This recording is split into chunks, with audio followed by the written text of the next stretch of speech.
আল্লাহ, আমি আপনাকে কোথায় হারিয়ে ফেলেছি? আমি তো আপনাকে পেয়েছিলাম, তাই না? তাহলে আজ আমি কি করছি? আপনার জন্যই তো আমি দুনিয়ার মোহ ত্যাগ করতে চেয়েছিলাম। আমি তো ক্ষণস্থায়ী সুখ চাইনি। তবু আজ কেন আমার হৃদয় আপনাকে অনুভব করে না? আল্লাহ, আমি তো দুনিয়ার লোভ করিনি। আমি শুধু আপনাকেই চেয়েছি।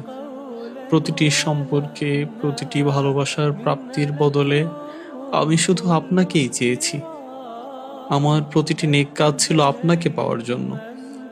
তাহলে সেগুলো কোথায় গেল আল্লাহ? আমার জীবনের সেই সুন্দর সময়টা কোথায় হারিয়ে গেল? যখন আমার হৃদয় আপনাকে অনুভব করত, যখন ঘুম ভেঙে শুধু আপনার জন্য নামাজে দাঁড়াতাম। আর আজ জেগে থেকেও আপনাকে স্মরণ করি না। এটা আমার কি হয়ে গেল? আমি কিভাবে আপনার ভালোবাসা ভুলে গেছি? আমি কিভাবে এত দূরে সরে গেছি? আমার হৃদয় যেন পাথর হয়ে গেছে, যে এখন আপনাকে অনুভব করতেও কষ্ট হয়।